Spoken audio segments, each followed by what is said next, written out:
Hi everybody, it's Az here from HeelvsBabyface with AzChats. Now, of course, AzChats are more podcasty type of a video as opposed to a visual video. They are a feast for your log holes and not for your peepholes. But, you know, there's going to be stuff to look at on the screen. And if you are offended by fruity language, i.e. language of an adult nature, this might not be the show for you to watch. But we've got a very, very important topic to talk about today because Blizzard have just announced their brand new expansion. It's going to be called World of Warcraft Apex. No, it's not. It's not. It's not. I promise you it's not. Don't kill yourselves, people. For the love of God, please. Put the gun down. Put the gun down! No. It's going to be called World of Warcraft Legion. Yeah, it's going to be called World of Warcraft Legion. And the tagline is, "Let the hunt begin." The Tomb of Sargeras has been reopened, and the demons of the Burning Legion pour into our world. Their full, terrifying might is fixed on summoning the Dark Titan to Azeroth, and they've already located the key to his return. With the Alliance and Horde devastated, well, we have just played Warlords of Draenor, only you can take up Warcraft's most legendary artifacts, scour the ancient Broken Isles for relics of the Titans, and challenge the Legion before Azeroth's last hope dies. Steel yourself, champion. Extinction is imminent. That's kind of resistance is futile, isn't it? You know, there's, you know, Captain Jean-Luc Picard is turning over in his, well, he's not even been born yet, has he, technically? He's turning over in his father's ball sack. That. Okay. So this is the premise. The Burning Legion are invading Azeroth.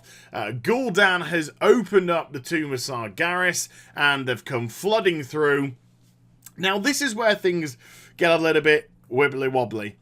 And I'm kind of going to go through some of the content of this proposed expansion, give you my pros, my cons, and all that kind of stuff. And, of course, one thing that we do absolutely have to take into consideration from the start, people, absolutely must, please pay attention to this.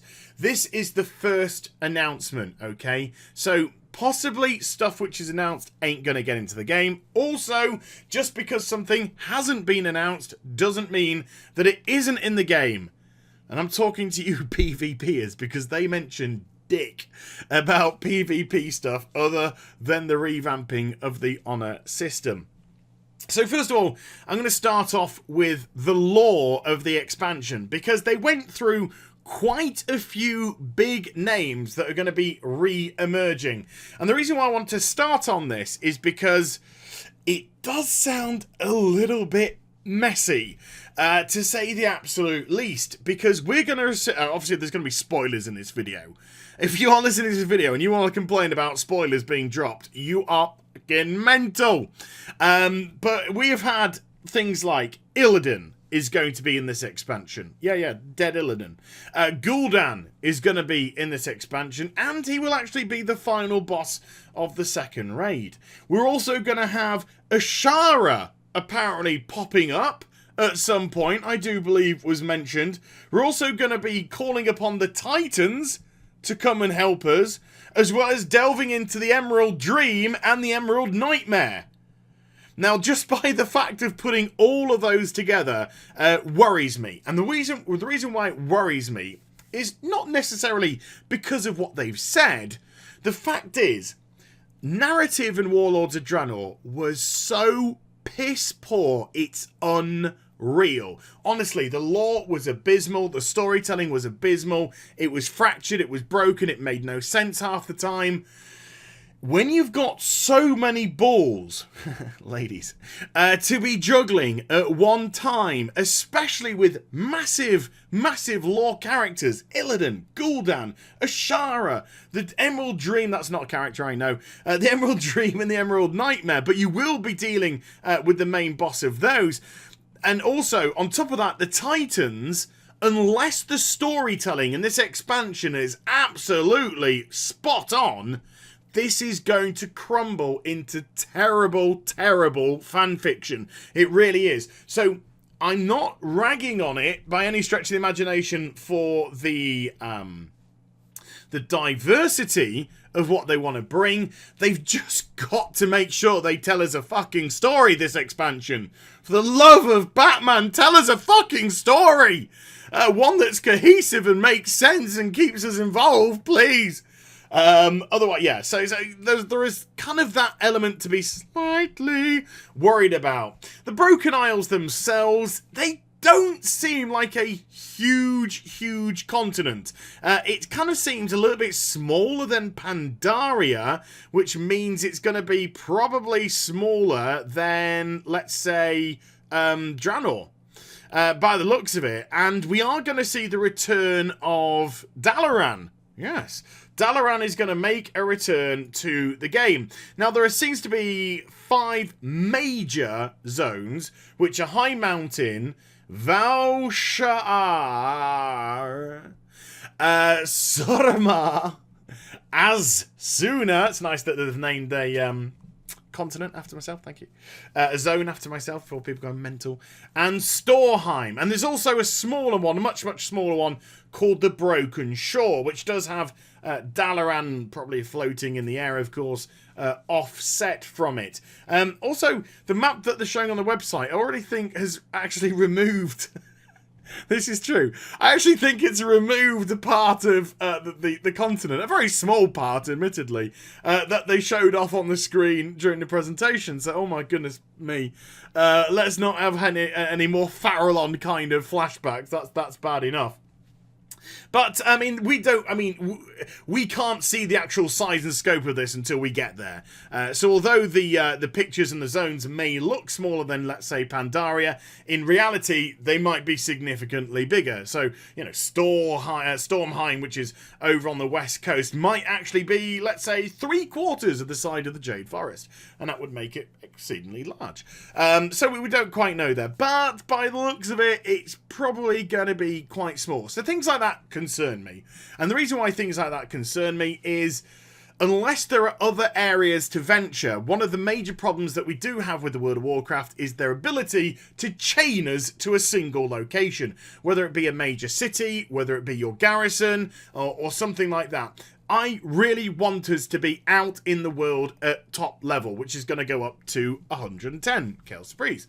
I really want us to be out in the wide world doing whatever we need, you know, doing fun content, which we're happy to go out and do 6, 10, 12 fucking weeks after the launch of the expansion. I don't, for the life of me, want to be in my, I don't know, Dalaran, let's just say Dalaran for argument's sake, in Dalaran after 3 weeks, just pressing up a queuing system. I don't want that. I really don't want that. So please, pretty fucking please, with cherries on top, don't put Apexis type areas in these places. Really make sure that there's plenty of content to do for level 100s. Oh, wait, no, sorry.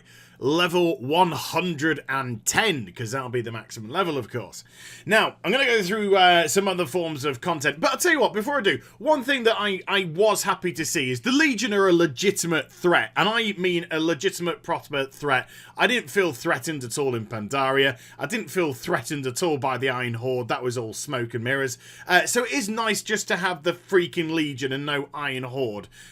So yeah, the Legion are a scary, nasty, legitimate threat to our world, and I really want them to amp that up. I really want stuff to be going 11 on the cray meter, and shit just be going everywhere, hitting every fan possible, and it just stinks of poop everywhere. Okay, now they've also announced a brand new hero class, which is the Demon Hunter, which kind of scares me because I'm a warlock. And just the look of them is very warlocky, with the way that they pretty much look like the Warlock Transmog set from the challenge modes in Mr. Pandaria, which is... they look identical to that. And also rogues. I think rogues have probably just shat the bed as well as warlocks when they've seen these guys come out, because they do come across as very roguey, and they will be wielding... Warglaives. Yeah, glaives will be coming in as a weapon for this expansion. Now, I've already seen a little bit of flack in some areas for just one ability that this class has, which I feel really kind of sorry for them about, because the footage that they showed off of Demon Hunters, they look cool. They look really cool. But they have a double jump ability. So everyone's calling it fucking Sonic or fucking Mario or whatever because they can do this double jump. I don't see that as anything. I mean, okay, look, I get the joke. You know, I'm not saying I'm a party pooper. And no, that's not funny. Wiggle my finger at you. No, I'm not saying that. It's just I feel a little bit harsh. A little bit harsh. You know, monks fucking roll across the ground, for goodness sake. This class is coming across as very nimble, very lithe, very quick. Do-do-do, bang, bang, bang. And it really kind of makes a lot of sense for them to have this double jump feature. And the way that they showed it off was in a very clever way, where it had one of those pools of sludge, and they just literally jumped, and they're halfway through, and then they jumped again. And they did a somersault in the air and then went across to the other side. And they didn't land in the sludge, and they didn't take any damage. So it all kind of fit in well, and I think a lot of people are going to have great fun trying to glitch through stuff with the double jump feature. Now, this is a hero class, folks, not just a regular class like Monk or the rest of us. This is like Death Knight. This is a hero class, and it's something a little bit different this time round. Instead of having 3 specs, this class has 2. Just 2 specs. 1 DPS spec and 1 tanking spec. And what they said was, the thought process behind this was, it certainly didn't make sense to make a healer version of them as well, so to have tank, healer, and DPS, because they didn't come across at all as a healer-y type of a class. No, they came across as a powerful DPS class, and, you know, tank can also fit into that fixture. Ooh, great word. Can fit into that fixture as well. But what they decided was, instead of making 2 DPS specs, and literally just having it broken up and a little bit fractured, you know, some abilities here, some abilities there, they decided just to have 1. 1, so they could focus fully. Now, some people might say they're cutting corners, which I have heard. I certainly heard that in my stream. Me, personally, I think it kind of makes a lot of sense, and I would rather have 1 main solid DPS spec than having 2 DPS specs and stealing abilities from 1 and feeling a little bit broken. No, I think it's fine to have 1. In an actual fact, I think it's probably better to have 1 because it'll just allow them to just single-handedly focus on 1 aspect of the Demon Hunter. Bang, damage, bang, tank. And that is it. And that way they can really get a nice kind of diverse class that's completely different from what's out there. Completely different from a rogue. Completely different from a warlock. Or a feral druid or other stuff out there. And just have kind of like similarities. But they can metamorphosize. Stop stealing our warlock shit! But yeah, they look cool. They look exciting, and so much so, I want to play one. I do want to play one. I really like the look of them. Let me know what you guys and gals think about them in the comments down below. But to me, they came across as really cool, and I like that a lot. A lot. Especially when I did the character creation as well. That was really excellent. Now, this is a biggie. This next one that I'm going to talk about has definite pros, definite cons as well. And they're bringing in something called the Artifact Weapon System. Now, at first glance, this is very exciting indeed, because this is going to allow you to wield weapons of mass destruction. And I'm talking about World of Warcraft weapons of mass destruction. We're talking Ashbringer. We're talking Doomhammer. We're talking Frostmourne. Yes, because Frostmourne was destroyed by Tyrion, instead of forging it back into 1 sword, you're going to forge it into 2 smaller swords, but they still have the Frostmourne hilt, and it is going to still be Frostmourne in just a slightly different guise. And each spec, I will say that one more time for effect, each spec has its own individual artifact weapon. Now, the way that the artifact seems to revolve around, I'm not sure if you get this at level 110. I'm not sure if you get it right at the start of the game and then you start to level it up. And not level it up like level 1, 2, 3, 4, 5. But you get, I think, artifact points. And you use those artifact points to unlock abilities which are actually attached to the weapon itself. Now, it all sounds okay. I have seen a lot of comments saying they've just copied Final Fantasy XIV's relic weapon system. I hear them on that. I hear them. I understand. But I do have a huge concern about this feature. I have a couple of huge concerns about this feature. Number one, if you do get it straight away, and even if you do get it early doors at 110, whenever they decide to give you the weapon to work on, that's your weapon drops done for the whole expansion, isn't it? You're not going to need any weapons. So they're literally going to take weapons out of the game in this X-Pack. Do you get where I'm coming from? Because there'd just be no need for them, would there? There'd be absolutely no need for weapon drops in the World of Warcraft because you'd be working on your artifact weapon, unless I've completely misread this, and if I have, put it in the comments down below. But from what I can gather, that would, and I personally think that weapon drops are one of the most exciting things in the game. Loot's a dime a dozen. If a fucking belt drops or gloves drop or fucking legs drop, I don't give a flying fuck. I really don't. There's very few drops which get me excited. Trinkets can get me excited. Weaponry can get me excited. But other than that, not really. So when you got a new weapon, and when a weapon dropped for you that was more powerful than the one you had, it was sort of like, yes! I don't know if they can recreate that feel by you going off grinding artifact points and then just almost like a Final Fantasy game, like Final Fantasy 13, and then you just moving from one ball to another ball to open it up.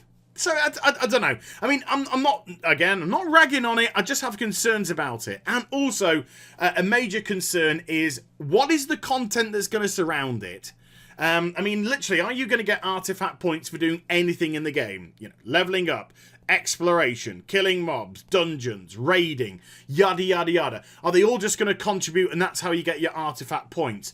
Or are they just going to do something horrible like Apexis zones and, you just go out and grind and grind and grind with no direction and no other reason than just to get the points to put in the artifact? I am concerned that unless they get the content surrounding the artifact weapon cool, fun, interesting, that's going to allow us to come back, and not how we get legendary weapons now. Horrible, boring, monotonous grinds. I can't even be bothered to go for my ring. I can't be bothered. I cannot be fucked to just go into a raid and just go for tombs. No way. I'm done. I've done this so many fucking times. I just wanted my head to explode. I couldn't care if it's a legendary ring. Fuck it. Fuck it. By the time I do get asked and do it, it's going to be the end of the expansion anyway, so it's going to mean nothing to me. So if they put that kind of content surrounding these weapons, it's going to be such an underwhelming experience. And one more concern, everybody's going to be around in the same gear and the same weapon. So if you do like the, unless people are transmogged to the hilt with what clothes they're wearing, but if you really like the new tier sets and you're rocking the new tier sets, everyone is going to look so identical. Every class is going to look so identical. It's a little bit scary. Maybe that's why they've broken up the specs to have the different weapons. Otherwise, we all would look the same. But that's a minor thing. The idea I really like. The practical side of it, I think it's going to be really kind of dodgy to get this one right. I really do. I mean, I hope to dear goodness that they pull it off. I really do. I hope to dear goodness because I do like the idea. Now then, what else have we got that we can actually talk about? Yeah, we've got this feature which is like hero halls or guild halls or something like that. They're called order halls. That's what they're called. And they are going to be your version of garrisons in Legion. Okay, now hold on folks. All of you that are just already trying to click up. No, wait. Stop walking out the door. No. Don't walk out that door. Just turn around now. You're welcome in this video. Yeah, what they're doing is your class is literally going to become a hero. I mean, a proper hero. Not a grunt, not somebody that barks Facebook game orders at people. People are going to turn to you as literally a leader, as a maybe Messiah is being a little bit grandiose, but they are. People are going to be looking at you as the pinnacle of what to aspire to. The NPCs I'm talking about here. I ain't looking to aspire to any of you. And so they're going to be looking up at you, and you're going to start to have class quests and things like that. But you're still going to have a follower-based system. Now, the way that they've described the follower-based system for this one is, instead of having loads of followers, because I mean, I've got, I don't know, 70 odd followers now in WoD, and I barely even use any of them. I'll throw them out to do a little bit of gold farming and that'll be it. But, you know, let's face it, Garrison command tables. What they've said this time round, you're going to get a very close-knit bunch of followers. They said, think of it more, instead of like a leader building an army, which we were doing in Warlords of Draenor, which we didn't fucking use for dick! Because when we went to invade Tanarn, we just ran up a fucking road, and all our followers were still wanking each other off in the garrisons. No, what they've said is, instead of you being a leader and forming an army, instead, you're kind of like King Arthur, and they're the knights of your round table. Hopefully, handjobs under the table. But what they... Unless I read it wrong, listened to it wrong when I was listening to the stream, what appears to be happening this time, though, is you will actually be involved with the followers. So instead of just dragging them into Facebook and sending them on their way, I think you're actually going to be doing missions with your followers, which is exactly how I thought the follower system should work as. So I am actually very happy to hear this piece of information. It's kind of like, if they pull this off again, they can create some really cool, interesting content around this. I just hope there is plenty. My concern is I'm so reserved and I'm so nervous when they've announced stuff, because they've announced lots of features, but unless they've got the content to support these features, they're going to fall so flat so quickly. And that's not what we want. That's not what anybody wants. But yeah, that form of interaction with your followers really does allow for some really cool, interesting content to potentially be constructed. And one of the cool thing about these order halls is each class, Warlock, Paladin, Mage, Druid, yada yada yada, you're all in different places. So Paladins, you're under Light Hope Chapel. That's where your hall's going to be. Whereas Warlocks, we're off on another fucking planet. We're off on another fucking planet that's been wrecked by the Legion. Because, you know, we like to use our teleports and stuff like that to zap away. So we're going to be completely away from other stuff. And then I think mages are going to be in Dalaran or stuff like that. You know, so everyone's going to be spread out. So it doesn't feel as if there's a homogenization of classes. They're trying to give classes more depth by the sound of it. And they're trying to give classes a more distinct feel, which is something that they haven't, you know, something which they've ruined over years. And you've got to say ruined, I'm not being nasty, they have ruined it. They homogenized so many things. Classes didn't really feel different. Everyone really felt the same. You all felt as if you're achieving the same kind of goal, blah, blah, blah. It's not a bad thing for classes to feel unique. It's not a bad thing for classes to feel different from one another. In actual fact, I really, really do prefer that. So that's all kind of like positive for me. I really like the idea of that class-based system and a follower system which has proper potential. So big thumbs up to Blizz for that, if it's in the fucking game, of course. You know, all of this is subject to it being in the game. Now, concerns again. Let's it's sort of like, yay, no, yay, no, yay, no. Concerns again is when they talked about dungeons and raiding. Ouch. They showed off a little bit of 3 dungeons, and then they showed the wording, that's it, what they were called, for 6 more. Making a grand total of 9. 9 dungeons, and again, this is only the first reveal. It's not nearly enough. They did say more were coming. I can't believe a word you say. Honest to God, I'm not saying that I'm calling you a liar, but I can't believe a word you say unless you fucking do it. So unless I see a 10th, 11th, 12th dungeon getting added to the game, I am not holding any stock into what just got said then. I'm only going to hold stock into what dungeons are released, and you've announced 9. So that's all that we can really go with. So fingers crossed there will be more, but 9 worries me because we've seen what happened to Warlords of Draenor. If the same thing happens to Legion, they're not going to make any more, are they? So that did concern me. Another thing that slightly concerned me, even though I'm not doing it at the moment, was doing it, then I'm not doing it, was raiding. I have a very love-hate relationship with raiding. I love to do it, and I hate this sort of investment of time, which really kind of eats in stuff I do. But never, that's just by the way. But they announced 2 raids to start with, a 7-boss raid, exactly like Heimel, and a 10-boss raid, exactly like Blackrock Foundry. And I personally don't like the size of these dungeons. I think Highmore, 7 bosses was great, but I'd like to see more smaller raids. 4 bosses, 2 bosses, or maybe even 4 bosses, 2 1 bosses, and that 7 boss. I really do prefer when raids are broken up in that way. And of course, Blizzard will be going, yeah, it's more mouth. But I just much prefer that. I'm not a fan of these huge raids with 10 bosses, 12 bosses, blah blah blah. So when they announce another raid after, they're going to say, yeah, this is going to be a 13 boss raid, a 14 boss raid. I just want to see a return to more broken raids. More broken up raids, not broken as in shite. Broken up raids that you can get some of your tier gear from that one and you get more tier from that one, the other one. I personally think that's a better way of operating. You tell me. But yeah, so concerned about the number of dungeons on offer, and the fact that they're following, or seem to be following, the Warlords of Draenor template for it. Yeah, not kind of filling me full of confidence with that one. It has to go in the wait and see column. Not damning it, but it's just going in the wait and see column, especially when it comes to more dungeons. We've then got PvP. PvP is...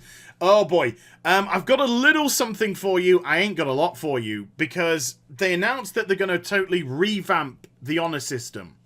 And what they're going to do is essentially turn PvP into a mirror image of PvE. And what you're going to do is you're going to be gaining, leveling up. You're going to be essentially leveling up this PvP meter, and you're going to be able to access abilities when you unlock them on a talent tree, very much like your talent tree from PvE at the moment. When you unlock everything, you can then go into prestige mode, which they bona fide compared to Call of Duty, which scares me because they sort of kind of reflected everything on other Activision games. Like, for instance, when I was just talking about the artifact weapons, the way that you were leveling up the weapon just screamed Destiny, and the way that you upgrade your weapons in Destiny. And then this time round, they said, we're going to have a prestige system, like COD, where it's going to wipe all the abilities which you got, and you have to go and get them all again. But this time, when you complete it, not only do you get all the abilities again, but you unlock a cosmetic award. Now, some PvPers are going to really like the sound of that, because they're going to go, yeah, I don't mind the challenge of going back in. I'm going to get myself a nice little cosmetic change for doing it once more. And you're going to have prestige ranks, 2, 3, 4, yada, yada, yada. And there are some people which are going to say, no, I've unlocked my shit. Screw you. I'm sticking on this.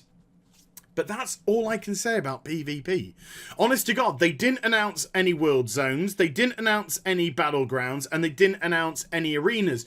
Now, before you start to really shit the bed, folks, I would be unbelievably shocked, jaw dropping to the ground, gasping for if they didn't put at least one of those in. You know, at least some BGs, or at least a world zone, or at least some arenas. So don't panic too much. Don't panic too much. I think that I think maybe at BlizzCon we might have a little bit more to do. Although I was really surprised that we didn't hear more about PvP, considering Helinka has done absolutely fuck all to PvP in WoD, apart from absolutely destroy it. So those are the main features which they showed off today at the big expansion reveal. There are other things which they've also put on the website which they didn't really go into, like a new transmog system, kind of like DCU Online, where you see a piece of gear, you like the style of that gear, you can almost template it, so you don't have to have that gear in any of your bags at all, freeing up some more slots. They're trying to improve the social interaction feature, trying to develop more social circles where you can get into contact with people that have similar interests to yourself. Let's face it, they decimated socializing within Warlords of Draenor, so that's another thing that they've got to greatly improve upon. There's world bosses, yada yada yada yada yada. So I'm pretty sure most likely come BlizzCon there's going to be plenty more for them to announce about this new expansion. So my overall feeling of it, well, it's kind of meh. You know, it's not terrible, it's not great. I like what's been on offered here. I really like the idea of the Demon Hunters. I really like the idea of the class order halls. I really like the idea of the artifact system. But it all stems on how the content is created around them. And their track record in recent years hasn't been good as regards to that. So I really have to take everything with such a pinch of salt. I know it's, you know, potentially me being cynical, or maybe I'm just too long in the tooth when it comes to this kind of thing. But I just... you know, I've got to take it with caution. It's the word that I have to use. I've got to be cautious about this. I mean, there's a lot of people riding the adrenaline high right now. A lot of people will be going, yeah, new expansion looks awesome. I'm excited. I'm going to relog on to WoW now. And then they log on and they realise they're in fucking Warlords of Draenor patch 6.2. And they're just like, oh my God, what have I done with my life?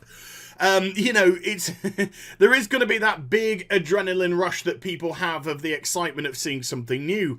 All I would advise is just wait for the adrenaline to wear off and then look at it again with fresh eyes and then start to ask yourself, am I really hyped for this?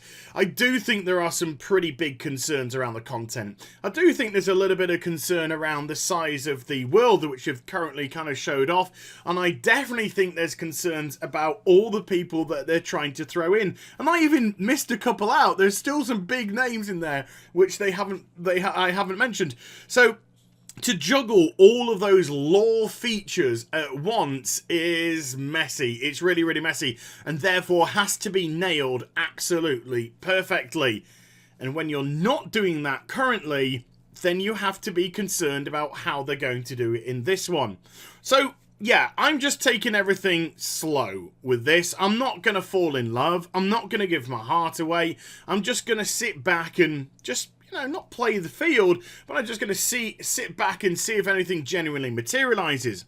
When the alpha and the betas start to appear, and when I can actually physically go in and do some content, if Blizzard let me, of course, then I'll be able to see how these features have translated. The ideas behind it are great.